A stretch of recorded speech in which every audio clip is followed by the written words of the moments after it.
Misael. Hello. How are you, sir? How are you? I'm doing great, man. I'm doing really, really good. Yo, it's an absolute honor to be speaking with you today and to vibe with you today. Like, before we get into our conversation, I want you to understand how important you are to my life and into how I move in the world. Even though there's sometimes where I don't like you because you hold a mirror to my face and you tell me about myself, there are very few people in this world that can tell me and can check me in the most loving, passionate, caring way, and you are one of them, sir. And it is an absolute honor for you to indulge me into this passion project, Panic and Patience. You are on the top of my list of people to talk to because I really look up to you. I think that you are a leader in so many different aspects of your life, and sometimes I don't think you necessarily acknowledge it or understand it, but you are just an incredible human being, and I'm just so happy to talk to you, and welcome to my show, sir. Welcome. Well, the honor is all mine, but I'm going to tell my children that for my funeral that they need to play this for my eulogy. that shit took me to another level, bro. It's an honor to be here with you because if anything, we are very proud of you. And I think we are the community of people that love you. And so the honor is mine, bro. The honor is all mine. Man, so the theme of the show, or the whole essence of the show, is really talking about these two aspects of being from my perspective. One is when you're a change agent, when you're a community leader, when you are someone who wants to push the culture forward, you're always dancing on this line of panic and patience. Not in the literal sense, but always with this, you move with this sense of urgency, whether it's a project, a movement. There's always something that you feel us as change agents feel like we need to do right now. And we also understand that with that sense of urgency, there comes this understanding that anything of significance that is going to change is going to take time. And that's the patience aspect of it. And so we're constantly having to have this harmony, because it's not necessarily balance, because sometimes you need more of one thing than the other. But for you, I feel like you are such a master at understanding humans and understanding the intricacies of life. And I really want to get your perspective on so many things. So I'm going to get right into this because I know so much about you, but a lot of people don't. I would love to hear a story from you. It can be about anything, but tell me a story, please. A story. All right. So a quick story that I will say about me is I am the youngest of six. I think you know this. I think anybody that knows it. And I function in all youngest mode. Like I'm the baby of the house, and some of my siblings are as far as 15 years apart from me. So I'm really the baby. And so in my house, some of my siblings didn't appreciate how loved on I was. I was doted on. I was the baby. And for most of my early formative years, I didn't know that was the thing. Like, I just thought everybody was treated the way that I was treated, was loved the way that I was loved. I just thought it was a common thing because I couldn't see myself or couldn't see others in that way. And it wasn't until I probably think I was like in second or third grade when I realized that everyone didn't love me like they loved me in my house. And like everyone didn't experience the same thing. And it was really difficult for me to accept that any little move I made wasn't celebrated, that any little thing, people were like, yo, bro, chill. Like we're all equals here. We're all in second grade here. You know what I mean? And I was like, and it took me a while to make some adjustments. But what I found out in that time was how much like my older siblings really poured into me. And I found out that it was, instead of me being upset, was that that I had to do this new acclimation to this new world that wasn't within my house. I started really processing it. And the reason why I say this part of the story, or this story, is because it just really hit me lately, particularly with the pandemic. Because I remember having a conversation with myself and saying, well, wait a minute, I'm just a little different. I had to accept that I was different. And I was different for a lot of reasons in that environment. Mm-hmm. But I was able to say to myself, I'm different. And because I'm different, I'm gonna have to figure out how I'm gonna move in these environments because they really can't accept that I'm different. And I'm really not trying to let that go. Right. So I had to create this balance of how to be in an environment with people that I really wanted to get to know and that I wanted to form some bonds, of which I did, with people that are still my friends to this day. So I didn't want to lose them, but I also wanted to celebrate that I was different, and I wasn't allowing people to take that away from me. And when this pandemic hit, and I was hearing about where we are in the state of the world and all the indifferences and how people are now realizing that there's unconscious biases and all these things that are micro oppressions that really impact the way that people are molded. I think back and I'm so happy I had that conversation with myself and said and told myself that it was okay for me to be different and that people were gonna have to adjust because I wasn't changing. So there's a lot of things that I had to learn about myself in this journey. And there's a lot of constructs that still got me. Society still got me in certain areas. But when it comes deep, deep down and with my relation with myself, I'm glad I made that contract early on in life because it's helping me a lot nowadays. And so that's the story I was sharing. I love that story because I think it sort of sets the tone for this conversation and how you love. And so much of what we're going through in society, culturally, politically, and otherwise, I feel like there's a deficit of that. There's a deficit of this the love and at your core to see people for who they are and not what they look like. You're on the outside. And so tell me a little bit about, you know, how you engage with your community throughout the years, because I know that you've done a lot of different things in building community, arts programs, young mentorship programs, and different things. But I think at its core, you go into these things with this open heart and love, with no real agenda other than to allow people or to show people that there's somebody who cares about them. There's somebody who loves them beyond their flaws and their issues and their struggles. And I think we're missing a lot of that in a lot of pockets in which whether we work in our own homes and out in the community. So how have you, in your upbringing, you tell me the story on how you felt different, but you were poured into, how that has then translated into the work that you're doing in the community and how you treat people regardless of their background? First and foremost, I'm going to tell you that I haven't dug in to this topic in that way with myself. So this in itself is a journey. So, and so I'm really, I'm processing your question deeply because I gotta say to you that when I talked about that contract that I made with myself of not leaving myself, there was still parts of me that I negotiated hiding of myself because I knew it would be too much for certain people at certain times, right?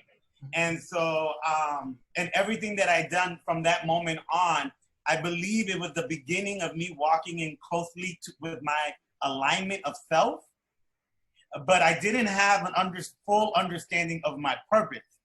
So, and I was okay with that. I was okay with not knowing exactly what I had to do. So most of my relationship and most of my time with people and community and with things in my life was just me trying to show up in full transparency and honesty and being comfortable with who showed up and then being present. And so a lot of the relationships that I had done, the way that you describe it in retrospect, looking back, there was kind of a formula there, now that you kind of say it, but there was no formula there. It wasn't something that was a cognitive strategy or desire to do, but it was this desire to be present.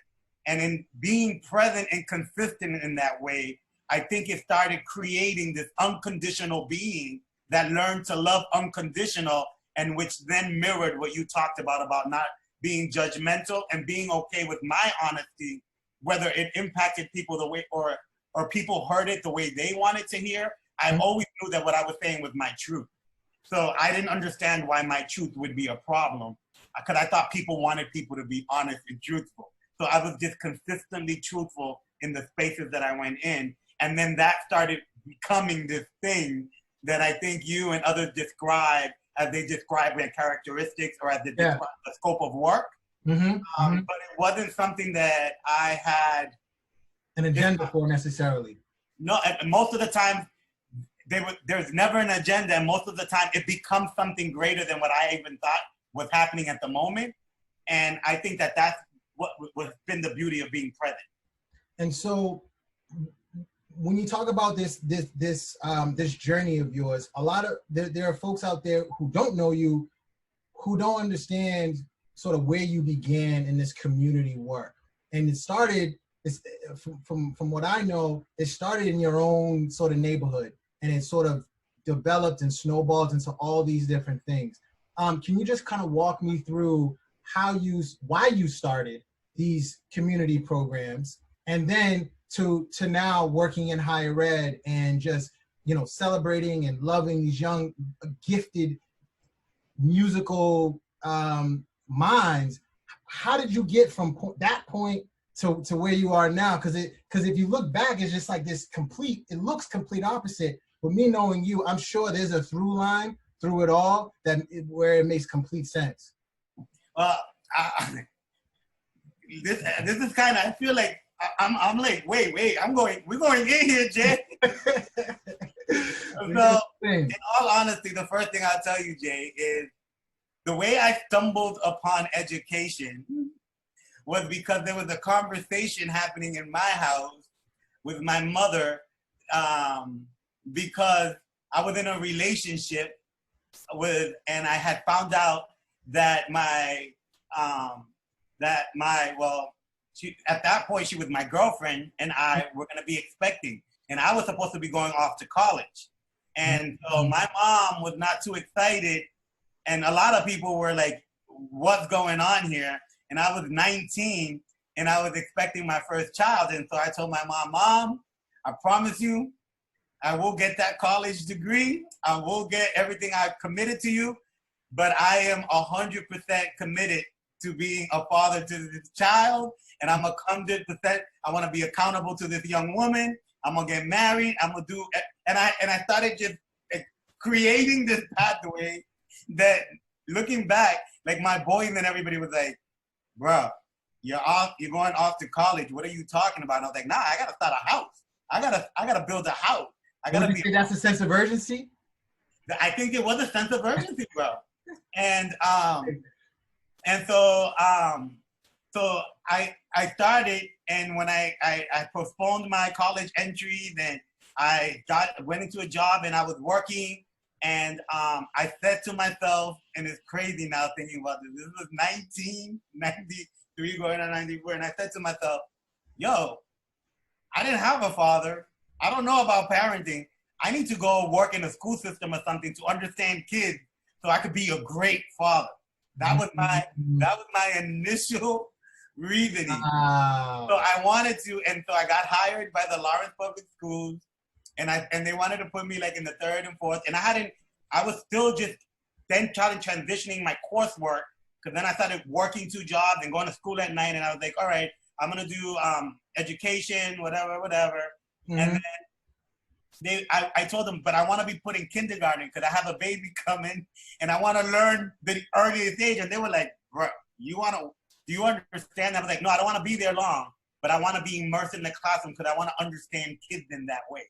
And I went and I started teaching kindergarten, and then they said, hey, but you're bilingual, so they put me in a bilingual class. I could teach English and Spanish, and then I was like, yo, but you could already imagine my bulletin boards were like my curriculum was like, I know my curriculum.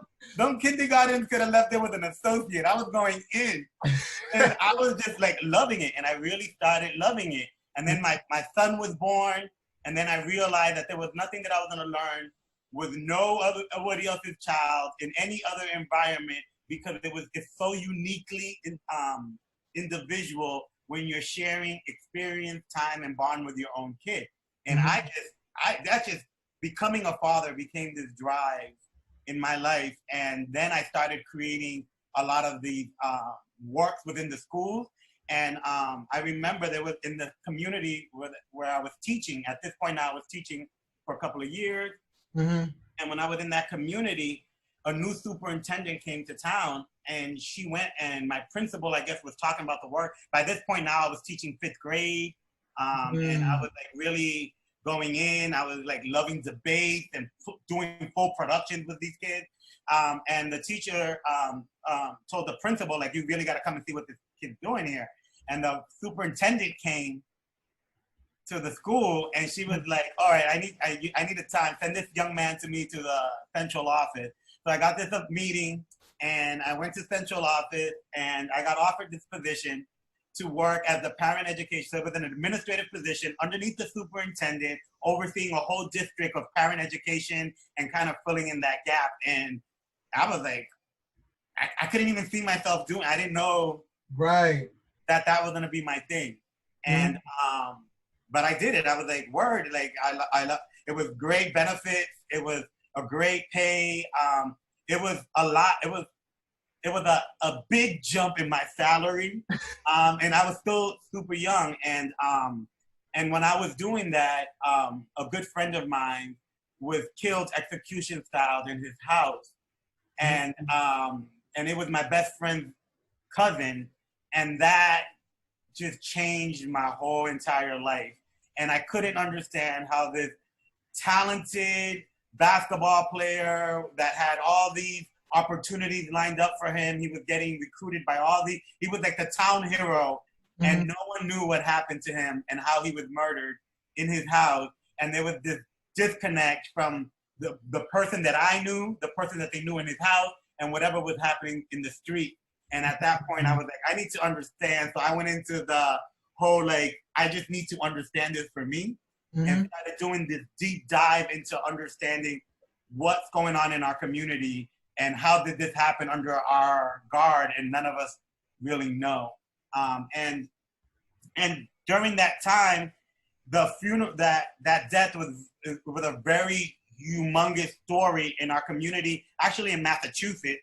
It was on the news all the time, and the family had asked me to help out with the funeral. And then they did this story that didn't represent what I knew to be true. And so I called the reporter, and I told the reporter that was character defamation, that they needed to rewrite the story. I called the editor. I told them that was false information, and it felt political, but it wasn't sensitive to the family that was enduring this pain. And they changed the story up, and then the family asked for me to prepare the eulogy for the funeral. And so this was this humongous community death. Now I'm expecting my second child, which is my daughter, and I'm catapulted into this public arena, which I have no idea what I'm doing in, but I felt very passionate about being present and showing up. And so I showed up, and we raised the money for the family, for the whole funeral. The whole community came together, and my life was changing, and I didn't even know it. And when I went home, I wrote this little note, and I gave it to my wife, and I was scribbling on like a paper similar to this. And I said to her, this is what this community needs, because I'm afraid I don't want to leave my community, but I don't want to raise my son in these variables, because it don't matter how much we do here, because look what happened, and no one knew what happened. And so I took that little piece of paper, and I wrote it all out, and it was the beginning of my community organizing. And then I went home, and then I started inviting people from the community that kept on talking to me, and we started organizing. We were like, what can we do that would be different?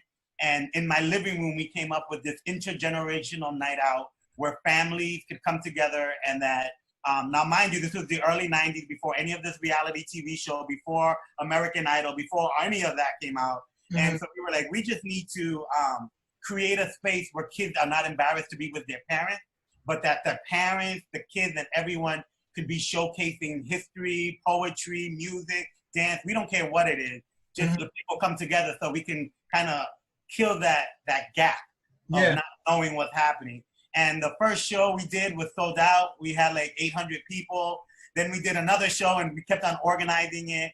And then it became like this monthly event that I was doing. And now the chief of police came and called me. They're like, hey, how can we be part? We want to partner with you. We want to sponsor. The superintendent came and said, how can we give you money? And I'm doing this in my house with volunteers, with community members. And they were like, how can we participate? What can we do? What information?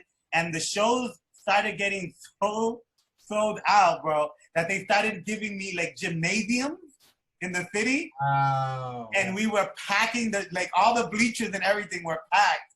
And it was grandmothers singing like their folkloric songs from their island. There were young kids rapping, playing on skits, and there were little kids just doing their little dance steps, the Harlem Shake, the whole nine. And I was in heaven because all I was doing was kind of creating space for the magic to happen. Yeah.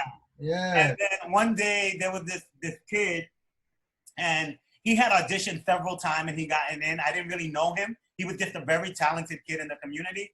And his father came up to me after a show and he said, hey, can I speak to you? And I said, sure. And he told me that his son, he told me who was his son. I was like, oh, talented kid, he's amazing. And he was like, well, actually, I didn't want him coming to this because I'm the pastor of this big church. And this is not secular, this is secular music, and it's talking about things that is different from what we're promoting in the church. And I had to come to see what you were doing. And when I came to see what this was, it blew me away to the point that I have this empty building and it has a storefront. If I were to give you that storefront, what would you do with it? And I was like, what? Because I didn't know any of what was happening. Yeah. And, but I knew the minute he said that little paper that I wrote in the room and showed my wife, that storefront was gonna be the house of it. So I said, I know exactly what to do. And then I started creating programming in this storefront that was performing arts and design and technology, and that space was given to me to start building that community by the work that we were doing, which had no strategy, had no purpose, but was really a healing process for me, for my best friend, and for the families that were involved in that murder. And so that's the way we started. Wow, that is that. And so, and you were still like in your early 20s. You're still a baby at that point, managing creating all of this. Bro, I was in my early 20s. Wow. I mean, under 25. It was crazy. And at this point now, I had my second child. So I had my son and my daughter, and my wife and I would just go to that storefront and we would just go ham, and we would work full days and then go after. And all these kids were coming from all over the cities. Yeah, and so, and I know a lot of those young people who are now grown adults now still come back and they still connect. You know, you've had relationships with them, and they see you as a part of their family, even though it wasn't blood. How has moments like that or realizations like that from the napkin to actually seeing another human being, you be connected to that human being from the start of a napkin to now where we are, as I mentioned before, this love deficit, because that space was created with nothing but love. What happened out of it is what happened out of it, right? You didn't really control, you know, how it evolved. It happened organic. It's not it happened organically. And so now looking back and looking through the years, and you've seen all these little babies now adults, and you look at what's happening in our society, and you look at what's happening with Black and brown youth, do you feel like those programs are still needed or still even wanted? And if so, how do we get back to those types of things? I absolutely 1000% think that the programs are needed. I also definitely think and know for a fact that not only are the programs needed, but I think we need people still today to go into communities that are not the community with all the incomes, the funds, and the ability, because those kids still need those connections. And I think that that still are many people that are doing at a very young age that are doing what I did at a very young age. There are people that are building, connecting, and are change agents. And we see that now more than ever in our society. However, what's mostly needed is the connection and relationship, the ability to show up and be present with no agenda, and the ability to give of yourself to someone outside of yourself. I think that in retrospect, I think even if you have the brick and mortar and you have the building, then you have the great tools and techniques. If you don't have the human that can be human and connect on that frequency, then the brick and mortar and the tools and techniques are simply brick and mortar tools and techniques. Love it. Fast forward till now, you have this project, this organization, this brainchild called Misael Brown. Tell me what that is. Misael Brown. Oh, Misael Brown. So Misael Brown is a lot of things, but it has a lot of different levels and varieties to it. You know, it goes from artist management to production to videography to thing, but everything that it is still that feed to help support and water individuals, whether they be visual artists, performing artists, to help them know that they're not alone, and that people see them, and that there's people supporting them, and that there's people that are around them, whether it be by creating a video, whether it be by managing an artist, whether it be by creating space for performance. It's a place where now, instead of just one man, myself, a collective of artists and agents that come together to help create and support community. And so now we have a physical space, which was beautifully designed with the intentions of just housing community. But then we also have artists that are writers and activists and organizers. And we have investors and community members that have come out of programs, such as the one that we spoke about earlier, that understand the importance of watering and maintaining these young artists and keeping them alive in these communities so that they can be the next storyteller, so that they can then fuel and create plots for other plants to grow. So Misael Brown to me is just another layer to the work. When I started my first project, it was called Unity. And then from Unity, I built this nonprofit that was called Hope Street. And then from Hope Street, it went to City Music. It went to Movement City.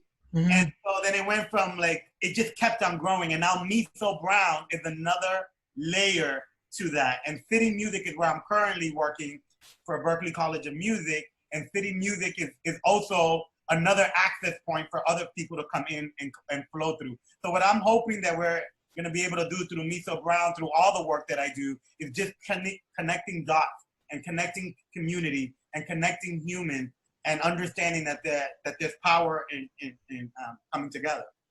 Yeah, and that's beautiful. And what seems to be, again, a through line, aside from the obvious entry point of love and being present, seems to be art for you and creativity and music. How influential has that been for you in your life? Like, aside from where you work now, obviously you work at an institution that is built upon, music, right? I get that. But it doesn't, that's not your introduction to music. It seems like, in creating. So what about you as Misael? How does that connect? How does your creativity connect to all the things that you've done and how it's manifested itself till now? It's funny you say that, because so I just recently had to accept the fact that I'm also a creative, right? Like I don't see myself that way, right? And, but when I see things that I've done in the past, I can understand why people say, "Oh, no, you're a creative," and it's even in my title at Berklee. I'm the creative director, so it's there in my title. But I don't see myself in that way. I see as creativity and art and music are like a tool that allows my ability and energy to flow and impact the world. So I don't see myself as it. I see it as an extension of who I am.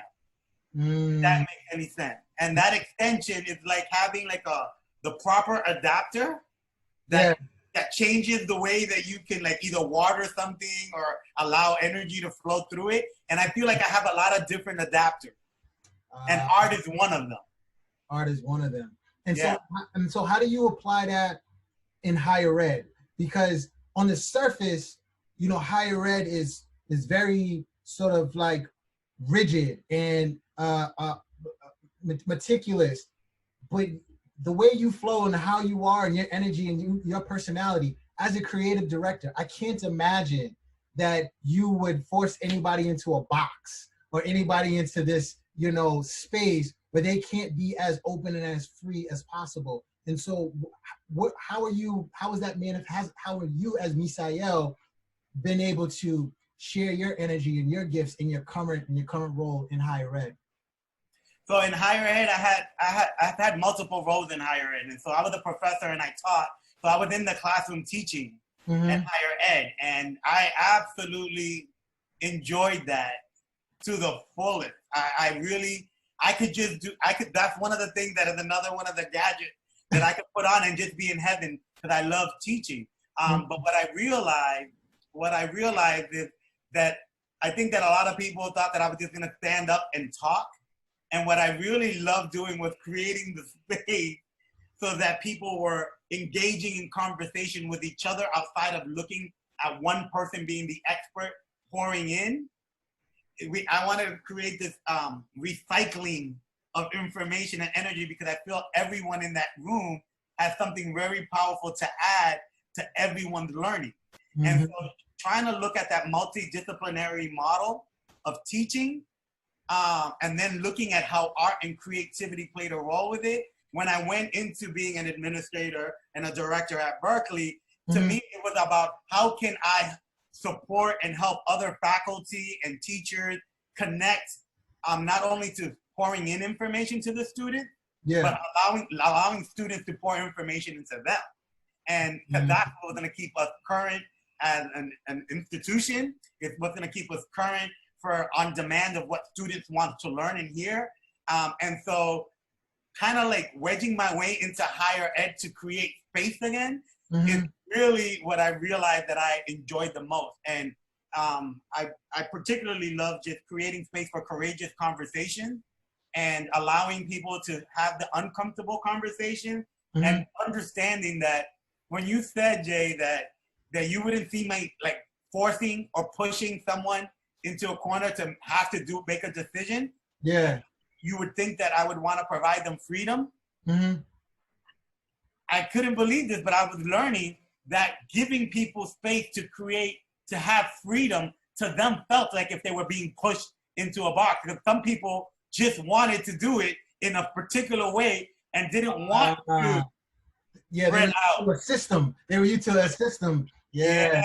So me thinking and wanting to create freedom to those that wanted structure and construct, I was pushing them. It felt to them as if I was pushing them when all I was really saying is, no, it's a lot easier. Just be. I'm gonna unleash you. I'm unleashing this. I'm unleashing you from all this construct. And it was interesting to see how many people really needed and wanted construct because their world was designed and built off of doing what they've been told and being excellent and providing what people have been asking them to do, that they were so disconnected of just being and flowing in their own spirit and in their own talent. And so for me, I feel that I get excited when I think about part of my challenge was shaking them up to go inwardly more so that they could then release and go outwardly. Wow. Okay. So I wanna peel back some things with you. Wait, can I go I'm sorry, Jay. No. I'm loving this. I'm loving it. So much I want to ask you. I want to peel back some things with you because earlier in the conversation you talked about somebody who was close to you was senselessly killed and how this human was portrayed in the media you felt was insensitive. Yeah. Right. Prior to that, when you had a conversation with your mom, you were very adamant on making sure that you not only represented and made her proud, but also you had your own integrity of saying, I want to move in the world this way. I want to be a present father. I want to do all I can to be the best for my son. Fast forward, Father's Day, this past Father's Day, there was a photo shoot that you put together, you produced, and you shot with people who you were close to. As I'm hearing you express yourself and share your journey, there seems to be this intentionality around creating a narrative around men, and Black men in our case, to be put in a positive light, regardless of circumstance, regardless of bias or prejudice, to really say, I want to change this narrative, and I'm going to do everything in my spirit that I know how to change this narrative. Why is that so important for you? Well, I'm going to first tell you is that I never feel that I have to put anyone in any positive light. That's what I've been fighting. Everyone that I asked to be in that was already in the light and had light within them. So it wasn't about putting them somewhere that was going to be like the chosen ones. It was, no, see them. They are the one. And it goes back to that conversation with myself. I didn't even grow up with a father, but I was loved. I was loved. Yeah. And I was different. And I felt different. And I feel different today. So when people say, oh, it's about daddy issues or whatever, I didn't have those daddy issues. I had brothers that were 15 years older than me, that were men that represented in my life and provided for me. I had, as much as they could give me, I had. And we come from an inner city, from poverty, from homelessness, actually. But I never felt like I needed, because the love that I always had was bigger. So when I talk about this, it's about reclaiming the narrative, because people make us feel like if we need to win or fight our way to have the light, when we are the light. So for me, it's about sharing the light, not getting permission to have some light. I am the light. You are the light, Jay. Yeah. Nah, I love that. Wow. You just need to take a moment. You just need to take a moment and let that sit. Because I feel like we don't hear that enough. You're the light, bro.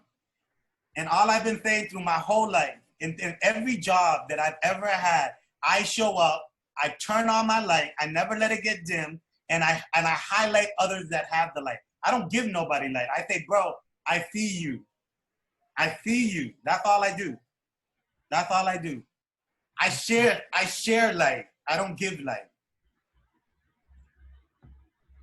I got nothing else. I mean, that's it. That's it. That's a perfect way to end our conversation, because I feel like that's what this world needs. We need more light, because there's so many spaces where there's darkness, and that we're trying to figure out what's on the other side. Meanwhile, we're looking for the light, and we are the light. And what I was trying to tell you earlier is I figured out very early on in life, Jay, that I was different, but that I was the light. I knew it. I thought people react to it. I felt it. Yeah. I feel it even now. And I just, in the midst of any darkness, I sit comfortably and in peace, because the light's within me, bro. I see it, Mikey. I see it. I love you, brother. I love you. Thank you so much for your time, for your energy, for your light. You brighten my day. Thank you, brother. And I appreciate you. Thank you for this. This is an honor, man.